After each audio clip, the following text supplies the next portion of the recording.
El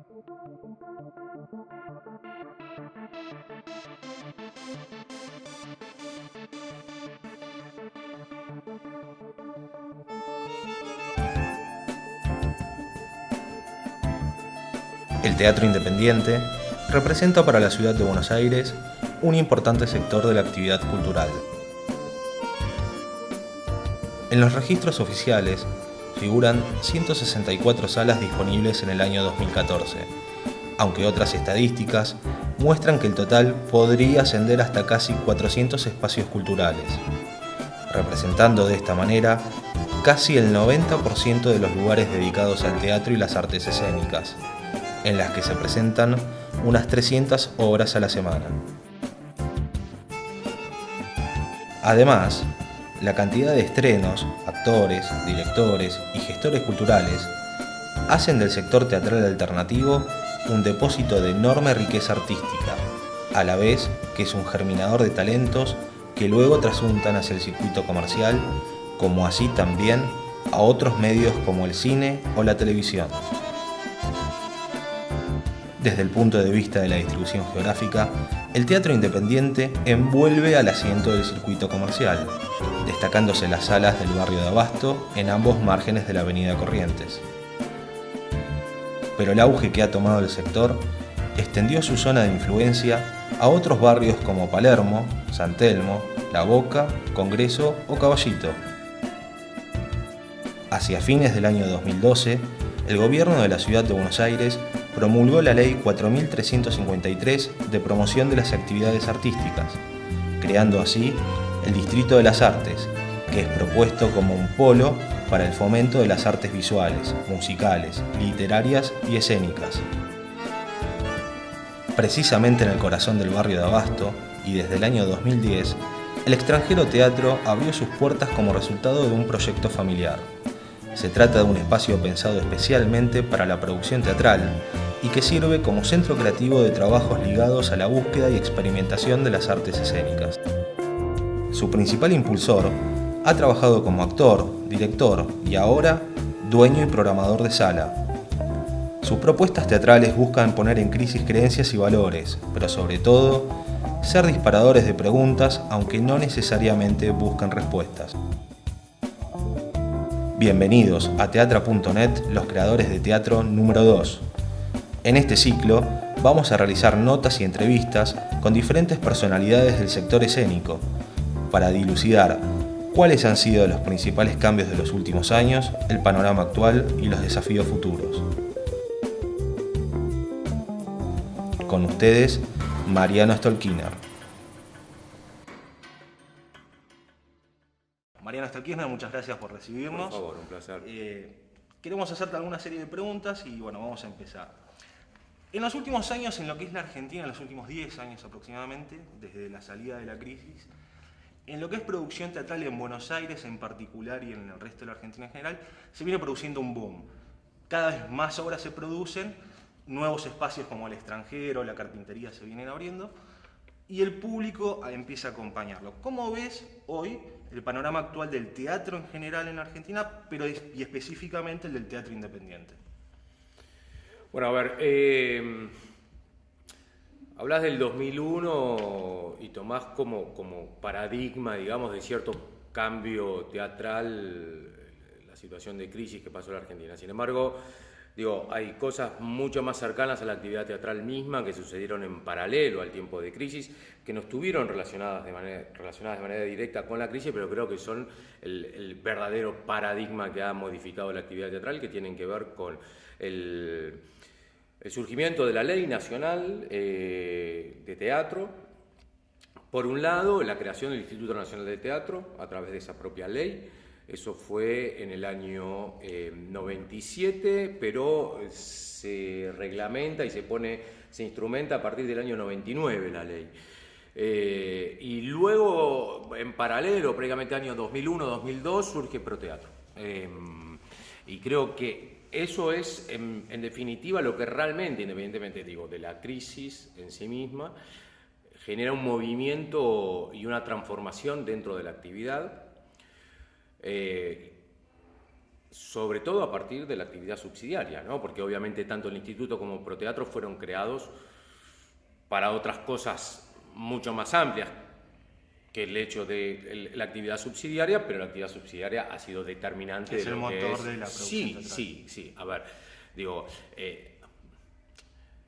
hoy como resultante de esa actividad subsidiaria, nosotros lo que tenemos es un crecimiento cuantitativo en términos de lo que es la cantidad de obras, la cantidad de directores, la cantidad de actores, la cantidad de espacios, ¿no? Y hoy la actividad está pasando por un momento en el cual esa enorme cantidad de propuestas debe encontrar de alguna manera una respuesta en términos de la demanda que tenga, digo, ¿no? Y la aceptación que tenga como para poder subsistir y seguir produciendo en el tiempo. Lamentablemente, al día de hoy lo que ha crecido es la cantidad de obras. No sé si en la misma medida creció la cantidad de público. Lo que sí creció también, probablemente no a la medida de la cantidad de obras que hay, es los montos que se asignan, digamos, a los subsidios. Pero bueno, siempre dentro de un marco en el cual se prioriza, en principio, digamos, por cómo funciona, digamos, la actividad subsidiaria, la cantidad del hacer.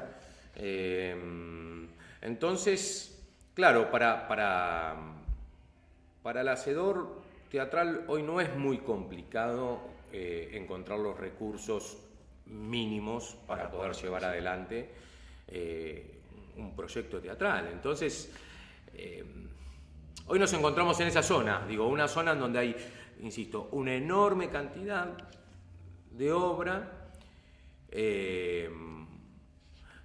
Pero bueno, deberíamos de plantearnos un poquitito por ahí la cuestión de la calidad. Lo que era un problema en los años 90, 2000, que tal vez estaba enfocado en lo que era el recurso para producir, hoy está solventado y hay otras nuevas problemáticas. Es probable, a ver, yo soy bastante pesimista en general, pero y tampoco creo en ninguna idea conspirativa ni nada por el estilo. Yo de hecho, la Ley Nacional de Teatro es una ley que luchó la misma gente de teatro, fue una lucha de la gente de teatro para que existiera esa ley y fue un logro digamos, de la gente del quehacer teatral que esa ley se promulgara. Ahora, también es cierto que justamente sobre mediados de los 90, previo a esa ley, el teatro independiente estaba alcanzando un punto de profesionalización como nunca antes, históricamente, desde el surgimiento del movimiento del teatro independiente, de Barletta para acá, lo había podido obtener. O sea, con grupos de enorme renombre, no solo en Argentina, sino, digo, que representaban al país en el mundo, digo, algunos siguen trabajando, otros no, qué sé yo, pero bueno, ya obviamente había nombres como Bartiz, bueno, Periférico de Objetos, ¿no? O lo que fue el Carajají, digo, cada uno de manera individual, pero a la vez, ¿no?, dentro de esa grupalidad. Y la ley pareciera haberse impuesto de algún modo para interrumpir una posibilidad a ese vuelo de profesionalización de la actividad, digamos. Insisto, no creo que detrás de eso haya ninguna mala voluntad ni ninguna conspiración, simplemente que por ahí las cosas no se instrumentaron, no se pensaron, digamos, en la medida en que de lo que podía suceder. O sea, se pensaron en lo que se necesitaba, pero no en las consecuencias de qué pasaba si se implementaba aquello que se necesitaba en ese momento. Y las consecuencias son las que vivimos hoy, ¿no? Una actividad en gran medida, lamentablemente, enmarcada en el amateurismo, ¿no? Y con recursos que apenas alcanzan para llevar una propuesta teatral a la escena, pero que no dan lugar a un trabajo de investigación en el tiempo, quiero decir, o sea, un subsidio de 12.000 pesos, 15.000 pesos te permite ir y comprar algo en el Ejército de Salvación, unos muebles viejos, o decirle a algún amigo que más o menos arregla la escenografía, haceme, armame algo. tener un vestuario que agarré en mi casa que tengo viejo, un par de amigos que me prestaban. Hoy el teatro se nutre en gran medida de eso, pero no alcanza para hacer un trabajo de investigación de largo plazo en el cual, digo, gente que tiene propuestas, que somos muchos, en donde a la hora de llevar adelante una obra a la escena nos tomamos un tiempo largo que nos pueda servir en la medida de poder enfocarnos en la investigación y no tener que estar tan atentos, digamos, a la resultante, ¿no? O sea, eso creo que es, digamos, la mayor crisis que vive el teatro independiente hoy. Yo lo vivo acá en la sala, en el extranjero. Para poder subsistir como espacio tenemos que programar 9 obras en simultáneo, digamos, ¿no? Eso es... Comienzan a programar desde los martes. Lunes, nosotros tenemos programación una el lunes, una el martes, una el miércoles, una el jueves, una el viernes, 2 el sábado, 3 el sábado, 2 el domingo. Quiero decir, es una locura trabajar desde esa perspectiva. Quiero decir, se genera... sí, a mí me duele decirlo y yo estoy muy feliz con lo que sucede en la sala en términos de la calidad de las obras que tenemos, pero es una parrillada, digo, ¿no? O sea, donde viene un poco de todo, ¿no? O sea, y bueno, tenés que empezar a sacar lo que tiene grasa, ¿viste? Porque obviamente mucho viene con grasa y encontrar el pedacito bueno en el medio. Ahí el teatro, lamentablemente, es donde menos se expresa como tal, ¿no? Empieza a ser otra cosa. Bien. Ya vamos a volver un poquitito a lo que es la sobreoferta. Estuviste mucho tiempo estudiando, formándote en Londres y en Italia. Me imagino que habrás visto todo el mundillo del teatro alternativo en lo que son esos lares. En el teatro comercial siempre hay algunas similitudes en lo que son los mecanismos de producción, indiferentemente si se está haciendo en Nueva York, en Buenos Aires, en Madrid, en Berlín o en Londres. En el teatro independiente o alternativo, ¿encontrás similitudes y diferencias en lo que es la producción europea a la nuestra? Yo justamente llegué anteayer, estoy dirigiendo un trabajo en España en estos momentos. Es mi primera experiencia de trabajo concreto, de ir a dirigir una obra al exterior. De ser invitado para eso.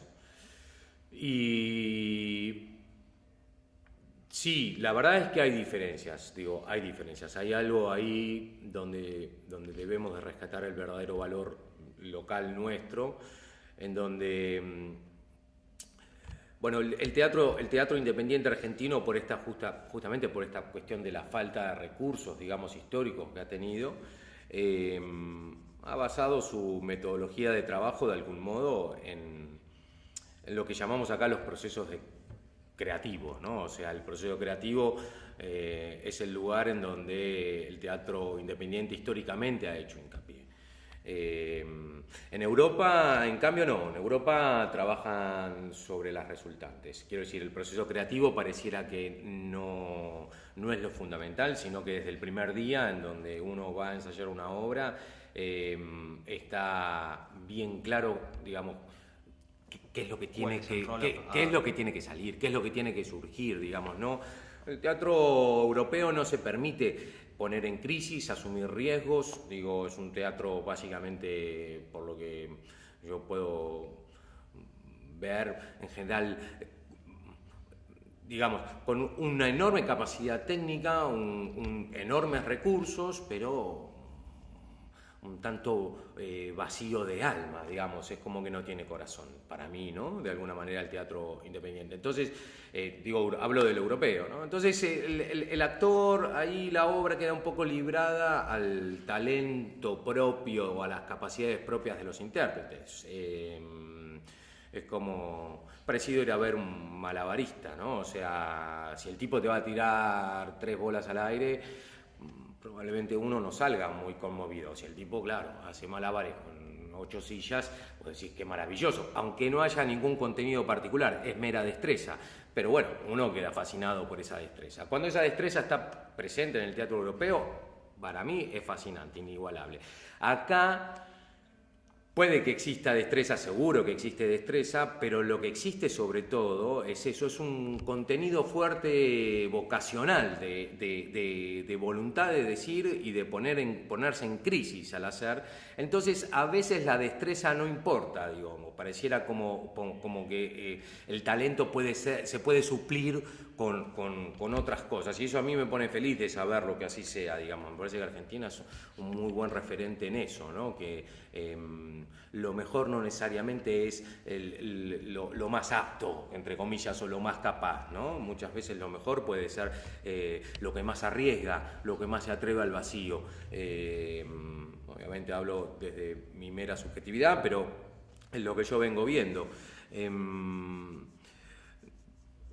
Claro, hoy, lamentablemente, lo que yo veo del teatro independiente local es que, de algún modo, si no se produce algún cambio cualitativo y cuantitativo también en términos de nuestra producción, puede que en el corto plazo nos veamos de alguna manera haciendo teatro la europea, quiero decir, teatro la europea, pensando, yo digo, hoy la limitación clara que tenemos todavía los creadores acá es que podemos, por ejemplo, pedir un subsidio al año. Entonces, como podemos pedir un solo subsidio al año, en principio no haríamos más de una obra por año, porque sin un subsidio no se nos ocurre poder armar una obra muchas veces. En Europa sí, en Europa tienen más líneas de subsidio, pueden pedir más subsidios al año, entonces por ahí hacen, con tal de vivir del dinero ese de los subsidios, hacen 4 obras al año, el mismo grupo, pero claro, hacen obras en 4 semanas, 5 semanas, montan una obra y el dinero de esos subsidios lo utilizan para vivir, digamos. Sí, muchas veces incluso si no los utilizan los pierden para el próximo ciclo presupuestario.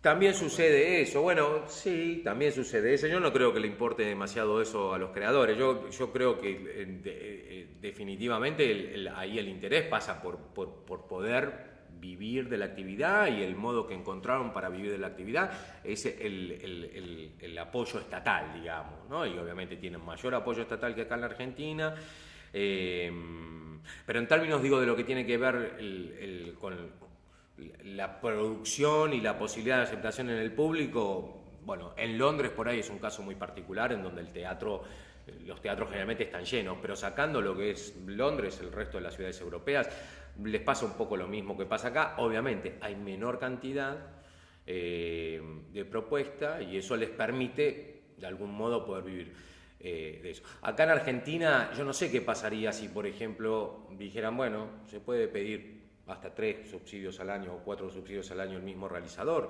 Quizás nos meteríamos en esta cosa, eso, casi fábrica de chorizos, en donde lo importante sería, bueno, hacer cantidad de obra para poder tener dinero del Estado que me permita a mí de algún modo subsistir. Yo creo que es un camino hacia el cual podemos, sin darnos cuenta, estar dirigiéndonos de algún modo, ¿no? O sea, y que tenemos que tener cuidado de eso, ¿no? Es uno de los motivos, por ejemplo, por los cuales en este teatro, Teatro del Extranjero, no pedimos subsidios, por ejemplo. Y también nos genera otro tipo de problema. Hay otra problemática que surge en la relación con los grupos que vienen a presentar sus obras, porque, claro, está todo tan institucionalizado desde el lugar del subsidio, en donde aparecen otras variables distintas, aquellas que están marcadas por la ley, que son esto de trabajar con un 70-30 y una determinada cantidad de cuestiones, enseguida aparece como, pero ¿cómo puede ser, digamos? Y digo, ¿cómo se puede tener un teatro si no? Digamos, ¿cómo hacemos para alimentar profesionalmente una actividad si nosotros lo único que pensamos es en la posibilidad de eso, de vivir de lo que se puede, digamos, de alguna manera rascar de un subsidio, ¿no? A propósito, ¿cuántas obras al año se presentan en el extranjero? No, a ver, eso es algo que tenemos a favor. Así como tenemos una enorme cantidad de obras en simultáneo, no tenemos, por suerte, la necesidad de cambiar muy seguido la programación del teatro. Las obras que se programan acá en general tienden a permanecer en el tiempo, entonces por ahí nosotros arrancamos el año con 9 obras y puede haber un recambio al año, quiero decir, de alguna, y no de todas, algunas incluso empiezan la temporada y la terminan completa. No sé, no tengo el número calculado, pero estará en el orden de las 15, 16 obras en el año, digamos, que se presentan en esta sala, lo cual, claro, si uno pensara en una programación más lógica, diría, bueno, qué sé yo, por ahí, si son en realidad 15, 16 obras que se presentan en el año, por ahí uno podría pensar en programar temporadas más cortas, con mayor cantidad de funciones, y tener 2 obras en simultáneo por mes. Digo, entonces, de esa manera uno, qué sé yo, en 10 meses del año, que son más o menos la cantidad de meses que un teatro está abierto, uno podría tener eso, 16, 17 obras que hicieran 3, 4 funciones por semana cada una de esas, durante un mes y medio, ¿no? O sea, eso me parece que tendría una lógica mayor que lo sucede hoy, que es... sí, yo a veces me mareo de la cantidad de propuestas que tenemos, ¿no? Para esta cantidad de obras que nos decís y bueno, todo este asunto de la problemática de los subsidios, ¿tienen ustedes a nivel de teatro institución un programa de fomento de desarrollo de nuevos públicos? Mira, nosotros la verdad que nos encontramos siempre como muy limitados en términos de lo que tiene que ver con la capacidad de fomento, como vos decís, concreta. Sí tenemos en claro que la mejor manera y la mejor promoción, digo, del teatro independiente es la calidad de la propuesta. Quiero decir, el que ya es público del teatro independiente en general sabe lo que hay, sabe de qué se trata y sabe qué elegir, y si un día fue a ver algo y no le gustó, igual sabe que eso no es representativo de la actividad. El problema está en 300 obras que tenemos, y obviamente que la cantidad de gente que suele ir al teatro independiente en relación a la que no va, digamos, es mucho menor. Digo, en Buenos Aires, de los habitantes que tenemos, seguramente son, no sé, el 95% diría no fue nunca al teatro independiente, y un 5% por ahí lo pisó una vez. Entonces, el tema es qué pasa con ese 95% que nunca fue. Y ese 95% que nunca fue, es probable que la primera vez que vaya a un teatro independiente llegue porque un primo, un tío, un amigo, sí, está haciendo una obra, porque como se ha tornado una actividad, digamos esto, ¿no? Casi recreacional en muchos casos. Quiero decir, sabía, mi primo empezó a hacer teatro está en un taller, parece que ya va hace 2 años y ahora va a hacer una obra. Y nos invita a que vayamos a verla. ¿Pero en dónde? No, en un teatrito en el Abasto. Y sabía que había teatros en el Abasto. Bueno, llegan, lo miran extraño, ¿no?, al lugar, porque ya les llama la atención que existan estos lugares. Muchos no saben ni siquiera de la existencia. Ahora, lo que es determinante es lo que van a ver después en la sala, porque por más ojos benévolos que tengan en relación a la propuesta, digamos, si es de un primo, de un tío, o no sé, del amigo, del cuñado, de quien fuera, hay una realidad. Si lo que encuentran ahí es un trabajo, digamos, amateur y sin consistencia, es probable que esa persona se haga una idea y una asociación directa de que todo lo que sucede en las salas de teatro independiente son de esa medida. Entonces, ¿cómo haces para ese después volver a traerlo diciéndole, no, pará, hay otras cosas, vení, mirá, si ni siquiera, digo, ya lo tenés a favor en términos, te va a decir, yo fui una vez y te digo la verdad, era la obra de mi primo y es un divino, pero te digo la verdad, prefiero ir a ver a, ¿viste?, qué sé yo, a Corona, al no sé, digo, al teatro, el que está en la Avenida Corrientes.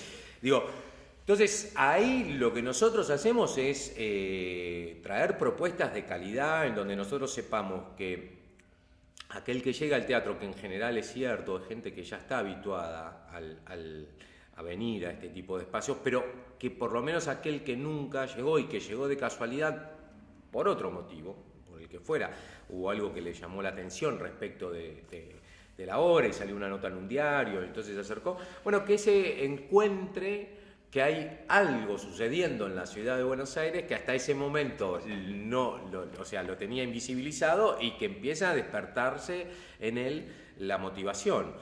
Después tratamos de organizar funciones para colegios y demás que también ayudan a crear nuevos públicos, pero eso para mí ya hace parte de lo que debe ser el rol del Estado, ¿no? Ahí sí, yo así como digo, me parece que el Estado no necesariamente tiene que subsidiar la actividad teatral, para mí sí es una enorme responsabilidad del Estado fomentar. Digo, de hecho la ley se genera con ese espíritu, el fomento y después también la actividad subsidiaria que tiene que ver con el mantenimiento de la actividad. Pero lo que yo noto es que hoy por hoy las políticas estatales tienden muchísimo más a sacarse el problema de encima, generando una actividad subsidiaria que permita tener 300 obras en simultáneo en la ciudad de Buenos Aires y que la gente de la comunidad teatral se sienta más o menos satisfecha, en gran medida, por lo menos la mayoría, porque está recibiendo un pequeño dinero, que hacerse cargo del verdadero problema y la verdadera circunstancia, que no es un problema en realidad, es algo que sería genial, digamos, tanto la ciudad de Buenos Aires, digo, sobre todo la ciudad de Buenos Aires en términos, digo, de que realmente, digo, lleva en su discurso, y esto no es una queja, está bien que lo haga, digamos, ¿no? Como Buenos Aires como representativa, digamos, y parte de su patrimonio cultural es la actividad teatral, digamos. Entonces digo, bueno, a ver, que se trabaje realmente en políticas de fomento como es debido, ¿no? Y también a nivel nacional, el gobierno nacional, lo mismo, de alguna manera se saca el problema, yo siento, aplicando una actividad subsidiaria, mediana, digo que realmente no termina de ser suficiente ni siquiera para poder generar propuestas de esto de calidad de investigación en el tiempo, y el trabajo de fomento es un trabajo que queda dentro de lo que es el propio, cuando se habla de fomento, digamos, dentro del Instituto Nacional del Teatro. Claro, yo digo, fomento para mí es abrir el juego a gente que no está incorporada a la actividad, pero sin embargo todas las actividades de fomento quedan dentro del propio plano del círculo de la gente que hacemos teatro, digamos, no nos enteramos otros de los que no hacemos teatro. Entonces yo digo, eso no es fomento, eso es dispersión, quiero decir, y dispersión en el sentido de quitarnos el foco a quienes hacemos teatro realmente de dónde está la responsabilidad del Estado respecto de las políticas que tendrían que llevar adelante, ¿no? En el teatro alternativo, independiente, ¿te parecen adecuados los medios de redes sociales como herramienta de difusión? A veces, por ejemplo, cuando no hay muchos recursos para poder publicitar una obra en teatro independiente, o sea, no es lo mismo por ahí con los recursos que viene el comercial de alquilar una cartelera, no sé, donde sea, en Avenida 9 de Julio y Corrientes. Bueno, el teatro independiente que tiene que por ahí ingeniárselas un poco más. ¿Te parece un medio adecuado las redes sociales para Facebook, Twitter, Google Plus? Sí, por supuesto, digo, promocionarse de esa forma. Claro, hoy por hoy todo lo que uno haga sirve, y hoy hay herramientas muy valiosas, digo, que aparte están a mano de cualquiera, digamos, que tenga ganas simplemente de aplicar un poco de tiempo, porque no tienen costo en principio, y uno de los grandes problemas que solemos tener nosotros es justamente la falta de recursos económicos. Entonces, sí, claro que es válido. Bueno, nosotros acá desde el teatro obviamente las implementamos, ¿no? O sea, tenemos nuestra página web, pero para nuestro Facebook, y aparte tenemos nuestro mailing, y todavía no nos metimos en Twitter, pero sí, claro, sí. ¿Y tienen algún tipo de estudio, de análisis hecho de decir, bueno, lo que nosotros promocionamos a través de estos medios, cuánta gente termina viniendo ¿cuánta gente capturamos? No, y es difícil eso, la verdad que es difícil, pero también es difícil por cómo está planteada la actividad. Quiero decir, cuando tenés 9 horas programadas en simultáneo, tener que hacer un seguimiento, digo, de cada una de esas obras, es muy difícil. Digo, no hay estructura posible como para poder hacer ese tipo de seguimiento. Si uno tuviera una actividad un poco más organizada, con menos cantidad de obras, y bueno, uno podría empezar a hacer ese tipo de estudios, pero no, está fuera de nuestro alcance. Entendemos, qué sé yo, por ejemplo, una de las herramientas que nosotros tenemos, que es nuestro newsletter del teatro, digo, cada persona que alguna vez ha reservado una entrada para ver una obra en nuestra sala, automáticamente pasa a formar parte de nuestra base de datos, digamos, y nosotros todas las semanas mandamos de alguna manera información de cuáles son las actividades que desarrollamos. Y ahí sí podemos ver como una respuesta más clara, porque a veces sucede que en el mismo momento que se está enviando el newsletter, hay una respuesta inmediata de gente que está leyendo eso y que ya está llamando para averiguar, me acaba de llegar este mail. Lo de Facebook ya es un poco más difícil de poder hacer una evaluación porque ahí generalmente las estadísticas no son muy completas a veces como para poder decir, bueno, cuál es el retorno sobre... Sí, aparte, bueno, generalmente no nos pasa de que nos nombren, lo vi en Facebook, sí nos pasa que me llegó este mail del teatro, quiero decir, ¿no? O sea, eso sí. Pero habrá gente que lo ve en Facebook, determinadas actividades, y viene por eso también, ¿no? Bien. Es frecuente que a veces un actor o un director, dramaturgo, al consolidarse en lo que es la escena independiente, a veces trasunta hacia lo que es el comercial o incluso la televisión. Ahora, no siempre pasa con las obras. Una obra que anda muy bien a veces en el independiente, es difícil que se vaya a presentar en lo que es Avenida Corrientes o incluso llegar a exportarla. ¿Por qué crees que pasa eso? Sí pasa con los integrantes, con el factor humano, pero no siempre con lo que es la propiedad intelectual hecha. No, me parece que son diferentes circuitos y tienen diferentes lenguajes en general, digo, o sea, y los propósitos y los mecanismos de producción son muy distintos. Igual hay el caso de obras de teatro independiente que han pasado, digamos, al ámbito del teatro comercial, y también hay algún caso a la inversa, quiero decir, hay también casos. No es habitual, pero puede suceder. Yo entiendo que tiene que ver con que los mecanismos de producción son distintos, entonces las resultantes también son distintas, y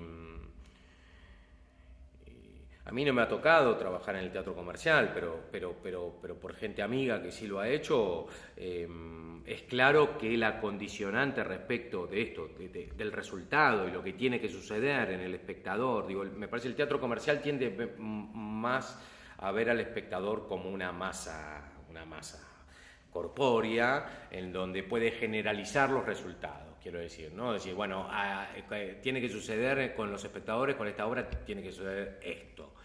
Y me parece que el público del teatro independiente es tomado de una manera muy distinta, digamos. O sea, al ser un público mucho menor, uno también puede empezar a personalizar y no pensarlo tanto como una masa, digamos, en donde le van a suceder determinadas cosas, entonces uno tiene que hacer determinadas cosas para que el proceso en el espectador resulte de esta manera, sino que el teatro independiente tiende como a dejar la propuesta en un lugar de desequilibrio mucho más grande, en donde puede haber como diferentes respuestas u opiniones en cada uno de los espectadores, y eso al teatro comercial es probable que no le sirva, ¿no? O sea, el teatro comercial necesita una cosa más homogénea, digo, y con esto no digo no, ni un ángulo uno sea más mejor abierto, ni peor que el otro, simplemente que se trabaja de diferentes perspectivas, digo, ¿no? Y por eso debe ser difícil que una obra en su conjunto como propuesta estética vaya, pero muy sencillo, es verdad lo que vos decís, ver que actores del teatro independiente de golpe están en el teatro comercial, viceversa, directores, digo, hoy no existe, digo, en otro momento era más clara, ¿no? Como la cierta oposición. Bueno, el teatro independiente de hecho surge como oposición, digamos, al teatro comercial. Hoy no, hoy son diferentes propuestas y punto, nada más. Bueno, pero por ahí esa demarcación que antes existía también se fue medio desmitificando cuando en lo que es la escena se empezó a tomar conciencia de que, bueno, no necesariamente obtener beneficios, no un lucro, no perseguir el lucro porque sí, pero sí obtener beneficios, sustentabilidad, no es necesariamente malo, y por eso el trabajo artístico, el valor artístico no se pierde. Sí, de todas maneras, hoy por hoy todavía el teatro independiente convive con ese estigma, lamentablemente, ¿eh? Yo digo lamentablemente porque yo soy un luchador por la profesionalización del teatro independiente, la propia gente que hace teatro independiente existe ese prejuicio, ¿no? Esa idea de que cobrar una entrada puede estar mal. Muy mal visto. No, y yo digo, bueno, ¿cómo? Si cobrar una entrada está mal, no, pero a este no le podemos cobrar la entrada. ¿Qué sé yo? No sé qué quiere decir. Digo, a este no le podemos cobrar una entrada. Digo, a nadie se le ocurriría, entrar a un restaurante y pensar que no va a pagar el plato de comida, o subirse a un colectivo y pensar que no va a pagar el boleto, o qué sé yo. Digo, todas esas cosas que hacemos en nuestro cotidiano y que, si bien, bueno, es verdad, el teatro puede ser que tenga cierto halo de romanticismo y el arte y toda esta cosa, pero para mí también es como decir, bueno, está bien, es todo muy lindo, pero digo, tenemos que también poder vivir de nuestra actividad, y si lo pensamos desde, che, no les podemos cobrar la entrada, o mismo a veces, acá me pasa, tenemos que levantar la función de la semana que viene porque surgió tal cosa, Pepe tiene el casamiento de la prima y no puede venir.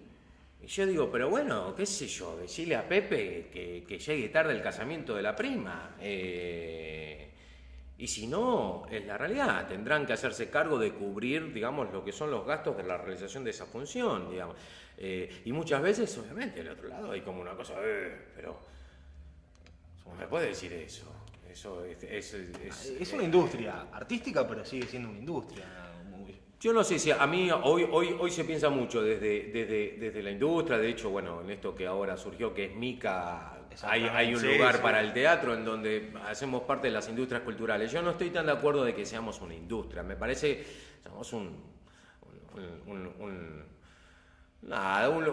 lugar de oficio, de trabajo, más que un lugar de industria. Me parece que todavía hay mucho de artesanal que no debe perderse, que tiene que seguir estando presente. Yo creo que el trabajo debe de seguir siendo artesanal, pero el artesano no es alguien que trabaja gratis. El artesano es alguien que hace, que los valores de producción son distintos que el empresario o el que trabaja en una industria, pero el trabajo lo cobra igual. Quiero decir, no es que por ser artesano después va con aquello que hizo con sus artesanías y se la empieza a regalar a la gente de onda porque soy artesano, digo, ¿no? Sí.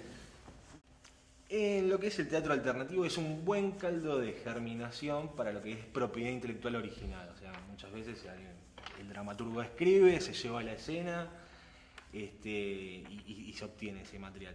Incluso a veces, bueno, hay ejemplos como ustedes en el extranjero con Shopping on Fucking y Iván y los perros que se está dando ahora, que vienen propiedades intelectuales desde el exterior, que es algo muy visto si en el circuito más comercial. Pasa en el teatro alternativo que propiedad intelectual original se lleve, se exporte a otros lugares. Bueno, vos nos hablabas hace un rato de España, pero en general ¿es una tendencia o es algo que se puede llegar a proyectar? Por ahí no te entendí bien. Sí. Si la obra nacional se lleva al exterior. Sí, pero no a nivel de gira de la compañía, sale a presentar. Autores nacionales. Sino, claro, exactamente, licenciarla la obra. Sí, por supuesto que sí. Sin ir más lejos, acá, Rafael Spregelburg, que es una de las personas que trabaja hace tiempo acá en el teatro, tenemos la suerte de que nos elija para presentar sus obras como espacio. Y las obras de Rafael se hacen en todo el mundo, creo que las de Javier Dolte también, las de Daniel Veronese también, y así como de tantos otros autores seguramente. Sí, la obra nacional es bastante requerida, me parece, ¿no? Y en lo que es Latinoamérica como región, ves que a veces se presenten obras, no sé, de Perú, de Chile, de Colombia, Brasil. Bueno, se elige menos por ahí al autor latinoamericano, es cierto, qué sé yo. La obra de Chile, de México, en Argentina se ha presentado bastante, ¿no? El CELSI, de hecho, trabaja en todo lo que tiene que ver con la comunicación del teatro latinoamericano y constantemente están estrenando obras de diferentes autores de Latinoamérica. Es probable que las redes no estén, aparte también hay una cuestión, y en eso, sí, ya es coyuntural, quiero decir, o sea, el europeo en general, tanto el europeo como en gran medida el norteamericano también, tiende a tener una mirada del mundo un poco más globalizada, menos localista. No en todos los casos, pero es muy probable que las obras de muchos de los autores europeos aborden temáticas universales, quiero decir. Entonces es más fácil traer una obra, digo, de Inglaterra para Argentina que por ahí de un autor peruano que es probable que a la hora de escribir esté tocando algún tema mucho más de orden localista. Entonces también es cierto que por ahí, qué sé yo, traer una obra para presentar acá en Argentina sobre Sendero Luminoso, si es que un autor se puso a escribir sobre Sendero Luminoso en Perú, que es probable que lo hagan, digo, así como nosotros hacemos obras sobre, qué sé yo, no sé, dictadura o montoneros, digo, es probable que allá aborden sus propias temáticas particulares y bueno, ahí es más difícil porque uno también dice, bueno, ¿qué me conecta a mí con una obra que habla sobre Sendero Luminoso cuando yo tengo mi propio pasado y mi propia historia acá, digamos, en relación a eso? Por eso por ahí también es que no llegan quizás tantas obras de autores latinoamericanos. De hecho, si uno mira las obras mexicanas, por ejemplo, en México, Pancho Villa, digo, yo de cada 10 obras mexicanas que veo, 9 son sobre Pancho Villa, más o menos, digamos, ¿no? Entonces, bueno, es más difícil abordar una obra, un texto mexicano, que insisto, una obra que vuelve como autores como Sarah Kane, Ravenhill, qué sé yo, Hattie Naylor, que tocan temáticas más universalistas, ¿no? Eso me parece que también marca la diferencia. Y en Argentina pasa un poco lo mismo, ¿eh? Me parece que el teatro argentino también tiende a mirar, bien tiende a la problemática nacional, ser un teatro muy localista, lo cual es muy bueno que así sea, que tenga esa autenticidad en lo autóctono, pero bueno, sí, obviamente es probable que encuentre mayores limitaciones a la hora de poder encontrar, de salir, sí, porque un grupo, qué sé yo, no sé, de Bilbao va a agarrar y va a decir quiero hacer una obra sobre la crisis del 2001. Bueno, en Montevideo, en Uruguay, creo que hubo una hace poco presentándose sobre la crisis nuestra. Bueno, nosotros, claro. yo sin ir más lejos acá, trabajé en una obra como actor de Mariano Tenconi Blanco, que era Montevideo es mi futuro eterno, que digo era sobre el movimiento Tupamaro, digo, o sea... pero es muy cercano a nosotros. Sí. Describinos un poco, más o menos en grandes rasgos, el proceso de producción acá en el extranjero del Balcón de Marzo. Bueno, a ver, de una obra. En principio nosotros somos un grupo de trabajo en donde de algún modo quienes integramos el grupo hemos pasado, digo, muchos años creando juntos en el trabajo de creación, pero también en el trabajo de lo que es producción y gestión teatral.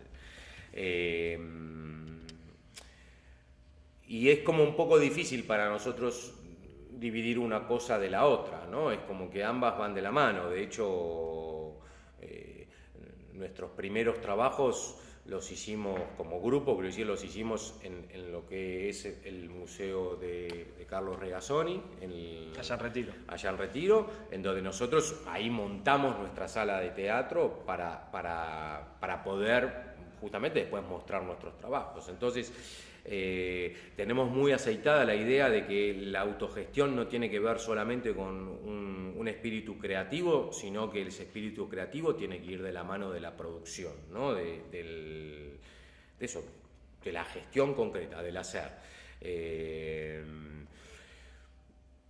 Básicamente lo que hacemos es generarnos propuestas. Digo, elegimos algún texto que nos interese a la hora de abordar una obra en particular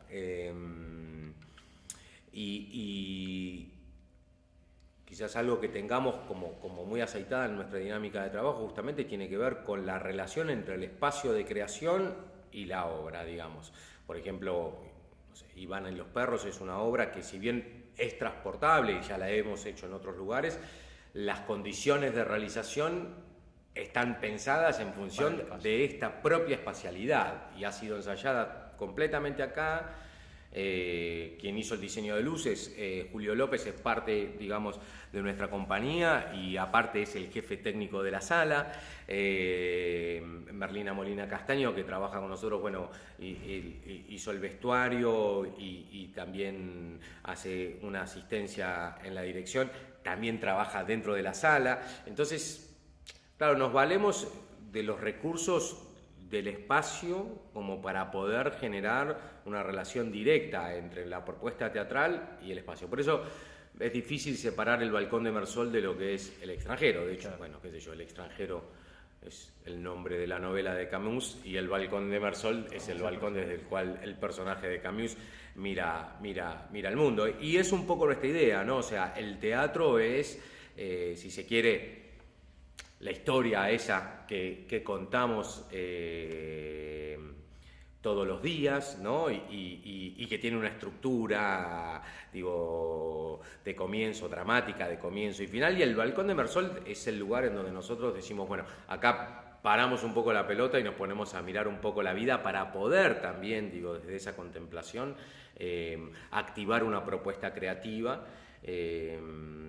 Pero bueno, quizás sí, El extranjero sería el bosque y probablemente el Balcón de Mersol es la mirada en un árbol en particular. Y eso es una obra para nosotros, ¿no? Elegimos de todo ese bosque y esas propuestas constantes que nos llegan y posibilidades que por suerte tenemos muchas. De golpe llega alguna que por algún motivo en particular nos interesa y decimos, bueno, ahora nos detenemos, miramos, focalizamos en esto y después los procesos de trabajo suelen ser procesos que tienen su tiempo, que tienen su elaboración. Digo, no nos interesa en absoluto trabajar sobre una perspectiva de la resultante. Hacemos y deshacemos la cantidad de veces que podamos, nos ponemos en crisis. O sea, hace un ratito me hablabas del teatro independiente en Europa y el teatro independiente de acá, y una de las diferencias que yo hablaba justamente ahora ahí en Europa con quienes hacen teatro ahí, tenía que ver con esta cuestión de que, no sé si lo puedo generalizar, pero por lo que veo allá en Europa el teatro tiende a ser, el trabajo del que hace teatro tiende a ser más parecido al trabajo del pintor, que tiene una tela en blanco y sobre esa tela dibuja o dibujante, ¿no? Hace un dibujo. Y para el teatro independiente argentino, tampoco lo puedo generalizar, pero seguro para el Balcón de Mersol, nuestro trabajo es un trabajo de escultores, no de dibujantes, ¿no? Nosotros siempre creemos que cuando nos encontramos con un árbol, con una propuesta, nos encontramos con una roca maciza que pareciera no tener nada de atractivo, y lo que hacemos es empezar a quitar todo eso que está sobrando y que no permite ver la belleza que se esconde dentro, ¿no? Y el trabajo es muy intuitivo y requiere su tiempo y por ahí cuando uno cree haber encontrado esa forma bella en el interior, de golpe se da cuenta de que no, de que no estaba ahí y tiene que seguir puliendo para que aparezca eso que en definitiva es lo más genuino. No tenemos una forma de hacer que no se asocie a esa mecánica de trabajo, quiero decir, porque después no somos muy doctrinarios en términos de lo que es nuestro ejercicio en términos de técnica, quiero decir, yo no puedo asociar el Balcón de Mersol a un lenguaje determinado, si bien muchas veces después la gente le encanta hacerlo y terminan, digo, encasillándonos en determinadas estéticas particulares. Pero, digo, por sobre todas las cosas, lo que tenemos es eso, la posibilidad de trabajar en el tiempo, ponernos en crisis, arriesgarnos al vacío y asumir el fracaso como parte de nuestra actividad, digamos, ¿no? Y no como un obstáculo. Nunca es un obstáculo, siempre es una oportunidad, ¿no? A lo largo de tu carrera, bueno, te fuiste desempeñando como actor, dramaturgo, director, ahora programador de sala. ¿Cuál de todos esos roles es el que más satisfacciones te devuelve? Es difícil decirte, digo, por lo menos en términos de lo que es la actuación y la dirección. Digo, yo,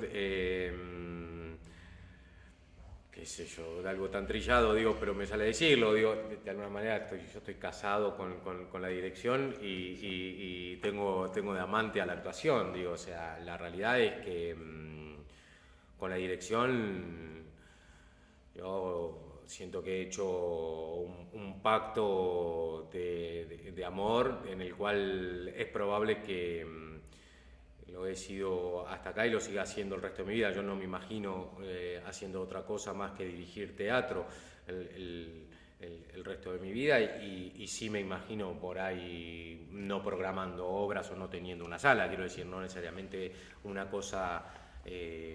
va quitando la otra. Pero... Sí, digo, a ver, por lo menos seguro es esa la razón. La inversa es probable, a ver, justamente, si yo por algún motivo dejara de dirigir teatro, también es probable que dejaría de tener una sala de teatro. Digo, no tendría para mí sentido tener una sala de teatro si no es a partir del acto de la dirección. Entonces, director seré siempre, tener una sala es circunstancial. La actuación, cada vez que encuentre la oportunidad de hacerlo y tenga el tiempo y la atracción por esa propuesta, y sin lugar a dudas, en términos de lo que tiene que ver con el retorno en términos de placer, el placer que siento en la actuación es algo que no tiene comparación con ninguna otra cosa, digo, que esté relacionado con la actividad. Así que bueno, me da más placer actuar que dirigir, pero es probable que me sienta más cómodo dirigiendo que actuando y que me sienta en estos momentos más director que actor. Hace ya 4 años que abrió El Extranjero. Van a ser 4 años un poco, años. sí. Sin duda, bueno, ya viste las principales problemáticas de tener una sala propia, ya conoces las contras. ¿Cuáles crees que son, en el mediano plazo, o sea, en los próximos 5 o 6 años, los próximos desafíos a batir? ¿Desde la sala o desde el teatro? Desde la sala.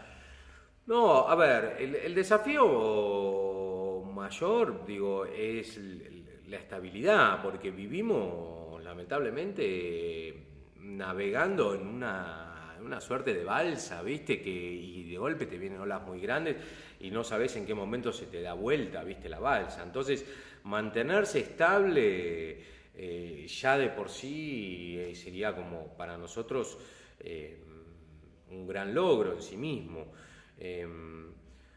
Llegar a un puerto es algo que no imaginamos en realidad, porque tampoco es parte de nuestra idea llegar a ningún lado, digamos. A nosotros justamente lo que nos interesa es la navegación, el tránsito, y si en algún momento llegamos a algún lugar, ya estamos con ganas de salir de vuelta a navegar para llegar a un lugar distinto o para pasar por otro lugar distinto. Así que mantenernos estables es el desafío principal, creo yo. Después, a nivel ya más personal, yo tengo sí un anhelo, un deseo, un propósito que es lograr de instalar realmente la actividad teatral independiente como parte de la actividad profesional, y eso hace también al espíritu del espacio. A mí, yo no tengo prejuicios respecto de, por ejemplo, de la idea de que la avenida Corrientes es una avenida, digo, maldita para el teatro independiente. A mí me encantaría que una sala como esta pudiera tener su propio espacio dentro de la avenida Corrientes, entre todos esos enormes teatros, y con una capacidad de sala similar a los que tienen esos teatros, sin negociar ni un poco en términos de lo que es su propuesta, en términos de calidad y en términos, digo, también estéticos, quiero decir, ¿no? O sea, y ese es algo a lo cual quizás es un sueño demasiado grande para lo que yo aspiro, digo, que en algún momento el teatro independiente ocupe un lugar en el cual pueda de golpe también convocar a 300 personas, una obra, digo, como PAM, digo, de Spregelburg, digo, que tenemos acá en el teatro, de golpe, bueno, pueda estar convocando a 300 personas 4 veces por semana, como lo hace en los éxitos, digo, comerciales. Eso es algo, pero insisto, por ahí es algo más de largo plazo. En lo inmediato es mantenernos estables. Y bueno, lo primero para poder lograr, el primer paso para poder lograr este sueño que yo tengo a futuro, que es un teatro independiente realmente profesional y con una aceptación y un reconocimiento, digamos, más amplio por parte de la sociedad. Lo primero son, insisto, las políticas de fomento por parte del gobierno, la adecuación de nuestra actividad como creadores, obviamente siempre es absolutamente necesaria la autocrítica y nosotros tenemos mucho que modificar como realizadores, como creadores, plantearnos qué es lo que estamos haciendo y bueno, algo que puede sonar una pavada, pero que es el concepto que tenemos armado alrededor del teatro independiente y que está plasmado en la Ley Nacional del Teatro, que es que nosotros somos profesionales, quiero decir, ¿no? La ley, no me acuerdo la redacción exacta ahora, digamos, del artículo, pero en lugar dice, esta ley fue creada para la protección, difusión y bla, bla, bla, bla, bla, bla, de toda la actividad teatral, y por esto se entiende tanto la actividad profesional como la independiente. Entonces, quiero decir, si nosotros ya partimos de la idea de que hay una actividad profesional y otra que es independiente, ya tenemos un problema enorme. E insisto, esta ley, nos guste o no nos guste, fue una ley que en su redacción fue pensada por gente propia del teatro independiente. Entonces, ahí viene una autocrítica de nuestra parte, ¿no? Decir, bueno, a ver, nosotros no podemos ir pensándonos como está todo bien con nuestro espíritu vocacional, no tenemos que resignar ni un ápice de lo que es nuestra voluntad de búsqueda, de investigación, nada de eso, digo, y no hace falta. Me parece que ahí convivimos con un prejuicio y somos nosotros los primeros en instalarnos en este lugar de amateurismo, que es, creemos que si buscamos la manera de llegar a mayor cantidad de público, o si nos vamos a hacer teatro en un lugar determinado, o vamos a terminar resignando lo que es nuestra convicción estética. Y yo no creo que una cosa necesariamente tenga que estar peleada o disociada con la otra. Me parece que no. Me parece que nuestro teatro, si hoy una entrada de teatro independiente vale entre 100 y 120 pesos y una obra de teatro comercial vale 300, 350 pesos, en gran medida tiene que ver con que nosotros como creadores no nos animamos también a decir, bueno, a ver, arriesguemos desde otro lugar, ¿no? Y puede ser que esto que diga suene feo, porque muchos de mis compañeros dirán, pero nosotros no podemos cobrar una entrada de 350 pesos. Bueno, qué sé yo, digo, yo creo que sí, que es absolutamente necesario que el teatro independiente sostenga la accesibilidad, eso sí, quiero decir, tampoco puede transformarse en una, que lo es de hecho, una actividad elitista, porque el teatro independiente es una actividad elitista, en otros aspectos quizás, no necesariamente no de índole económico, sí, pero no deja de ser una actividad elitista, pero bueno, tendremos que buscar cuál es la manera para poder, digo, sostener la accesibilidad, porque obviamente, digo, si hay algo que el teatro independiente no puede renunciar, o a lo que no debería renunciar, es al hecho de que tiene que estar en contacto con la gente, quiero decir, no puede ser que el teatro se distancie y entonces ocupe un lugar en donde alguien no pueda ir porque no puede pagar una entrada. Pero bueno, hay mucha gente que viene al teatro independiente que podría pagar esa entrada y sin embargo no lo haría porque, bueno, está el concepto de que el teatro independiente es barato, quiero decir, ¿no? Y el teatro independiente no puede ser barato y mucho menos gratis. Y hoy uno de los grandes problemas que tiene el teatro independiente es eso. Es gratis hacerlo,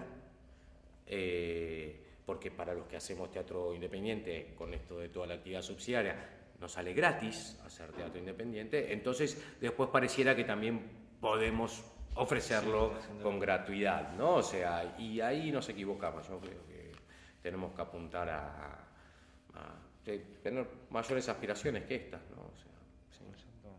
Mariano, de verdad, muchísimas gracias. Por favor, no, un placer.